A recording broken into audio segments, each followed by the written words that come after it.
मला असं वाटतं ह्या विषयावर स्वतः आदित्य ठाकरे अधिक सविस्तर आणि अभ्यासपूर्ण बोलू शकतो. मी स्वतः सकाळपासून बाहेर पडण्याच्या तयारीत आहे, पण अख्खे रस्ते नाले हे एवढे जाम आहेत की अख्खी मुंबई एका पावसामध्ये जवळजवळ ठप्प झालेली आहे. भारतीय जनता पक्षाचं सरकार आणि प्रशासन मुंबई महापालिकेत आहे. ही जबाबदारी त्यांची आहे. नाले सफाई अजिबात झालेली नाही.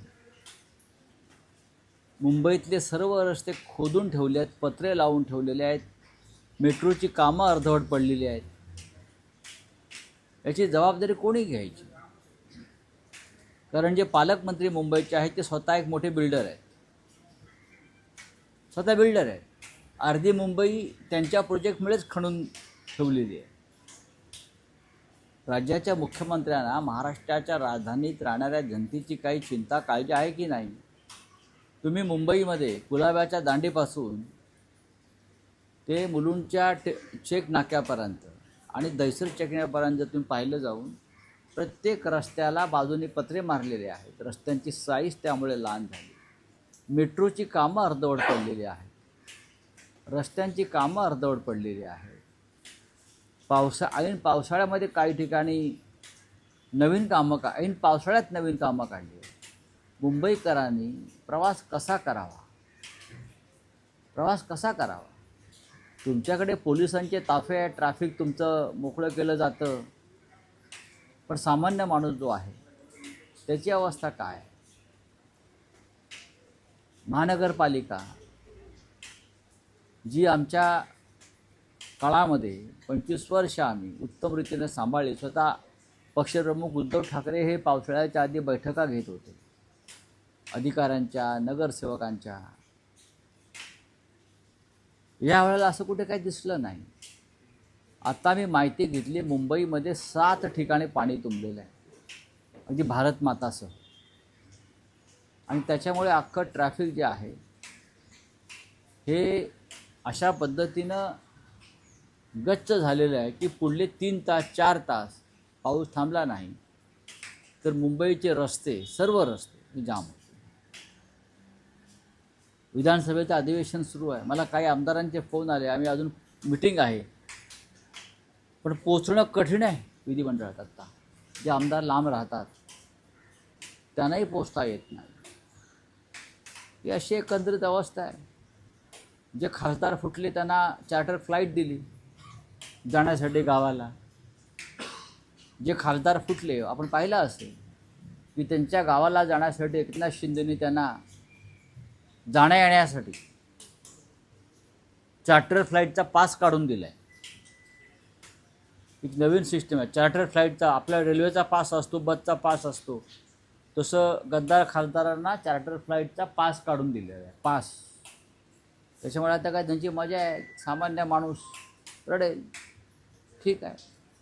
आशा भोसले यांचा काल शोकप्रस्ताव मांडण्यात आला होता. त्याच्यामध्ये मिलिंद नार्वेकर यांनी मराठीची भाषा पाहून आता संताप व्यक्त केला जातो. हा अत्यंत गंभीर विषय आहे महाराष्ट्रासाठी. विधानसभेच्या अध्यक्षपदावर बसलेली व्यक्ती, महाराष्ट्र विधानसभेच्या अध्यक्षपदावर बसलेल्या व्यक्तीला मराठी बोलता येत नाही, मराठी लिहिता येत नाही, मराठी वाचता येत नाही, मराठीत विचार करता येत नाही. हे नार्वेकर आहेत की युरोपमधला एक देश आहे नॉर्वे म्हणून, की नॉर्वेकर आहेत.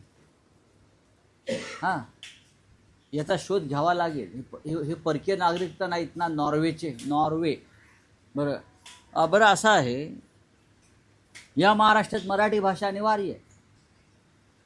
रिक्षावाल्यांना सुद्धा मराठी भाषा यायला पाहिजे असं आपण इथे बोलतो, कायदा करतो. रिक्षावाल्यांनी मराठी बोलायला पाहिजे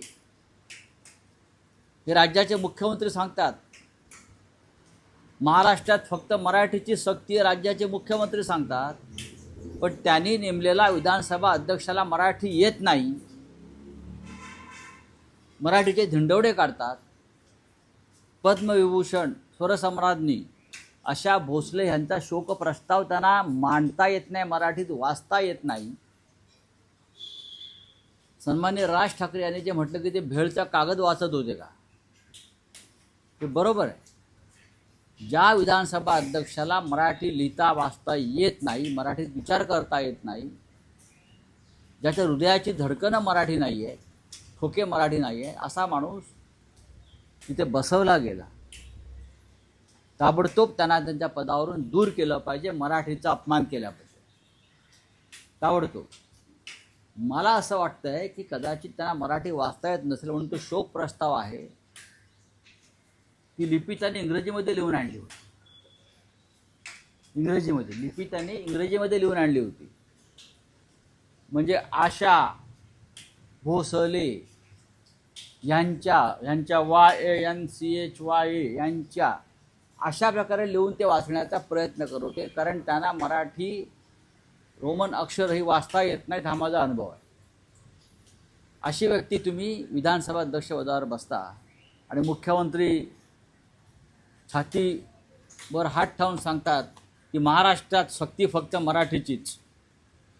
रिक्षावाल्यांना आपण मारतो मराठी येत नाही म्हणून, मग यांना मारायचं का?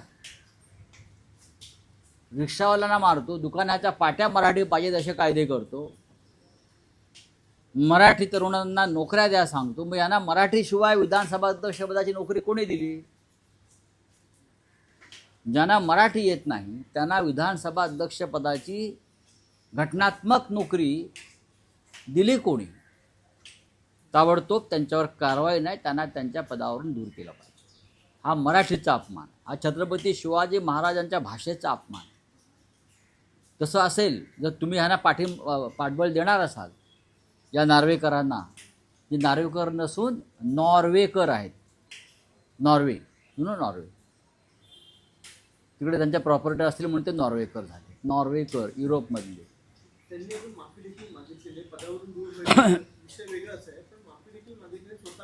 लाज वाटली पाहिजे भारतीय जनता पक्षाला जर त्याने माफी मागितली नसेल तर. मराठीचा जे त्यांनी दशावतार, वस्त्रहरण, धिंडवडे काढले नॉर्वेकरांनी, त्याबद्दल जर त्यांना अजून माफी मागण्याची सुबुद्धी सुचली नसेल तर राज्याच्या मुख्यमंत्र्यांनी त्यांच्या वतीनं माफी मागावी.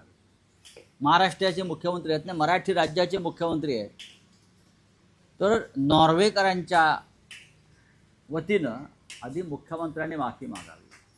राऊत साहेब, भाजप एक दावा नेहमी करते की मराठी भाषेला अभिजात भाषेचा दर्जा आम्ही दिला आणि त्या अभिजात भाषेचा दावा करणाऱ्या विधानसभा अध्यक्षांची ही स्थिती आहे. हो, पण मी तेच तर म्हणतोय ना, हे ढोंग किती आहे. मराठीला अभिजात भाषेचा दर्जा दिला असं ते म्हणतात कागदावर, पण अजून त्याचं काय इथे खाली उतरल्याचं दिसत नाही ना. मंगलप्रभात लोढा करा मग विधानसभेचे अध्यक्ष, त्यांना करा ना. मंगलप्रभात लोढा आहेत, अजून काही आहेत, बिल्डर आहेत त्यांचे काही. काल अंबादास दानवेने उल्लेख केला तिकडे, त्यांनाच करून टाका विधानसभेचे अध्यक्ष. राज ठाकरेही असं म्हणतात की भेळ खाल्लेला कागद. हो, हा भेळ खाल्लेलाच कागद होता. हा मराठीच्या कागदावर भेळ खाऊन तो वाचायचा. ज्यांना मराठीच येत नाही, वाचता येत नाही, बोलता येत नाही, विचार करता येत नाही मराठीमध्ये, ते या महाराष्ट्र राज्याच्या विधानसभा अध्यक्षपदाच्या खुर्चीवर त्यांना भाजपनं बसवलेलं आहे. हा 106 मराठी हुतात्म्यांचा अपमान आहे. महाराष्ट्राच्या मुख्यमंत्र्यांनी याच्यावरती खुलासा केला पाहिजे आणि माफी मागायला पाहिजे. विरोधी पक्ष काय करतोय हा माझ्यापुढे प्रश्न आहे. मी जर असतो त्या विधानसभेत तर मला जामवंतराव धोटेचं स्मरण करून मी पेपरवेट फेकून मारला असता त्या दिशेनं. मी जर तिथे असतो, माझ्यासारखे अजून 10 लोक असते, तर जामवंतराव धोटेचं स्मरण करून मराठीचा अपमान करणाऱ्या व्यक्तीविरुद्ध मी तिथेच एक तर जोडा काढला असता किंवा पेपरवेट फेकून मारला असता. मराठी भाषेचा अपमान महाराष्ट्राच्या विधानसभेत, विधिमंडळात, लाजा वाटला पाहिजे. मुख्यमंत्र्यांनी ताबडतोब त्याच्यावरती माफी मागितली पाहिजे. कारण माफी हा शब्द त्यांना आता इंग्रजीमध्ये लिहून द्यावा लागेल विधानसभा अध्यक्षांना. त्याला माफिया कळत नाही काय ते.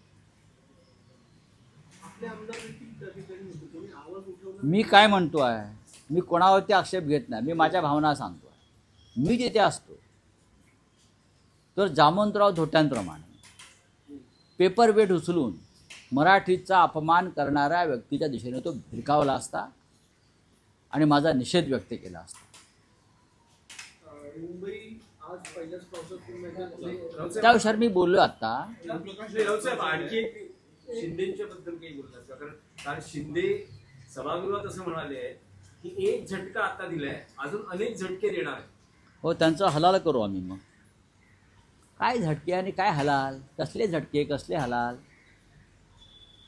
सत्तेवरनं खाली उतरा. ज्या शिवसेनेनं तुम्हाला या पदापर्यंत पोचवलं आहे ना, आधी आमचं चिन्ह आणि आमचा पक्ष न्यायालयातून परत द्यायला लावा. न्यायव्यवस्था विकत घेऊन तुमची दादागिरी सुरू आहे का? ही दादागिरी जी आहे ही पोलिसांना माफियासारखा त्यांचा वापर करून, ईडी सीबीआयचा माफियासारखा वापर करून तुम्ही ही दादागिरी करता. ज्या दिवशी तुमच्याकडे हे नसेल त्या दिवशी तुम्ही ही भाषा आम्हाला करून दाखवा. सत्तेच्या जोरावर आणि पोलिसांच्या बळावर बरं का एखादा नपुसंकसुद्धा स्वतःला मर्द झाल्याचा आव आणून दाखव. लक्षात ठेवा. काय म्हणालो मी? एखादा नपुसंक असतो ना, तो सुद्धा मी मर्द आहे हे मोठ्या मोठ्याने ओरडून सांगतो. जेव्हा तुमच्याकडे सत्ता नसेल, ही अमित शहानी दिलेली पदं नसतील, ही पोलिसांच्या मदतीनं उभी राहिलेली माफियागिरी नसेल, माफियांची कवचकुंडलं नसतील खाकी वर्दीतल्या आणि ईडीच्या, तेव्हा तुम्ही ही भाषा करून दाखवा. हे मी तुम्हाला वारंवार आव्हान देतो. मला माहिती आहेत कोण किती पाण्यात आहेत, कोण किती भयमुक्त आहेत. हे सगळे एक नंबरचे डरपोक आहेत म्हणून पळून गेले. मला माहिती आहे. चला, धन्यवाद. एक्सवर पोस्ट केली आहे की ज्या ठिकाणी हे खासदार जात आहेत तिथे त्या शिवसैनिकांना नजरकैदेत ठेवलं शिर्डी किंवा त्यांच्यावर लक्ष ठेवलं जाते आणि उद्धव ठाकरेंचा दौराही आता लवकर. शिर्डीला काल एक अत्यंत घृणास्पद प्रकार झाला. हे जे गद्दार खासदार आहेत, जे 50-75 कोटीला विकले गेले, भाऊ वागचौरे नावाचे, बरं का, भाऊ वागचौरे त्याचं नाव, ते शिर्डीला त्यांना यायचं होतं. अनेक दिवस ते शिर्डीत नाहीच आहे, मतदारसंघातच नाही आहे, म्हणून रस्तेच बंद करून टाकले पोलिसांनी. काय भीती? भीती किती? शिवसेनेची ताकद नाही म्हणता ना. रस्ते बंद केले, ते येणार ज्या रस्त्याने ते जाणार आणि फिरणार, ते रस्ते काल पोलिसांनी बंद करून टाकले जनतेसाठी. आणि शेकडो शिवसैनिकांना घरातून सकाळी 7 वाजल्यापासून अटक करून शिर्डी, राहता, कोपरगाव, संगमनेर अशा पोलीस स्टेशनाला डांबून ठेवलं. रात्री 8 वाजता मी त्याच्यावरती जेव्हा आवाज उठवला, 8:30 वाजता मी स्वतः, तेव्हा त्यांना सोडण्यात आलं. ही भीती कसली आहे आमची? हां, अहो तुम्हाला चार्टर प्लेन दिलं आहे, त्यांना या सगळ्या खासदारांना चार्टर प्लेनचा पास काढून दिला आहे शिंदे. रेल्वेचा पास असतो ना किंवा बसचा पास असतो, तसा या सगळ्या खासदारांना चार्टर प्लेनचे पास दिले आहेत. आहेत ना मग तुमच्याकडे चार्टर प्लेनचे पास दिलेत ना, म्हणजे रोजचे 50 लाख रुपये खर्च होत आहेत चार्टर प्लेनवर सगळ्यांच्या. सिक्युरिटी शिवसैनिकांची एवढी भीती आहे ना, मग आमच्या नादाला लागू नका, परत सांगतो. आणि पोलिसांना सांगतो, तुम्ही आमच्या शिवसैनिकांच्या स्वातंत्र्यावरती गदा आणू नका. तुम्ही त्यांना घरातून उचलून 12-12, 18-18 तास त्या गद्दाराच्या संरक्षणासाठी डांबून ठेवता आणि म्हणता की आम्ही मर्द, आमच्या नादाला आम्ही तंगड्या तोडू. काय तंगड्या तोडताय तुम्ही आमच्या? तोडा हो. एक अजून एक post आजूबाजूला काय आहे? बंदुकीची बंदुकीचा फोटो कोणत्याही दिलेला आहे, सोबतचा एक photo. Photo. No comments, no comments. कोणाकडे काय आहे कळलं पाहिजे. ओमप्रकाश राजभर ने दावा किया है कि सपा के आम्ही जसे ओरिजिनल शिवसैनिक आहोत ना, तसे तुकारामाच्या भाषेतले आम्ही ओरिजिनल गुंड आहोत. आम्ही पोलिसांच्या जीवावर गुंडगिऱ्या केल्या नाही. कळलं ना? हां, प्राण जाय पर वचन न जाय. या ना, मी तर सरळ सांगतो, या. हाँ, क्या है आपका? ए छोड़ो वो राजभर का इधर क्या समझ. सर एसआईटी का रिपोर्ट आ गया है राम मंदिर के ऊपर, आपको लगता है दोषियों की कार्रवाई होगी? नहीं, इस देश में चोरों पर कभी कार्रवाई नहीं होती, खास करके दो चोर बीजेपी के हैं. अब पहले ये लोग बोलते थे कि सोमनाथ मंदिर को महमूद गजनवी ने लूटा, अयोध्या को बाबर ने लूटा. अब उनका नाम पीछे छूट गया है. अब भारतीय जनता पार्टी में ही मंदिर लूटने वाले बाबर और महमूद गजनवी आए हैं, पैदा हुए हैं. देखो ना आप, क्या क्या नहीं लूटा, कौन से मंदिर नहीं लूटे.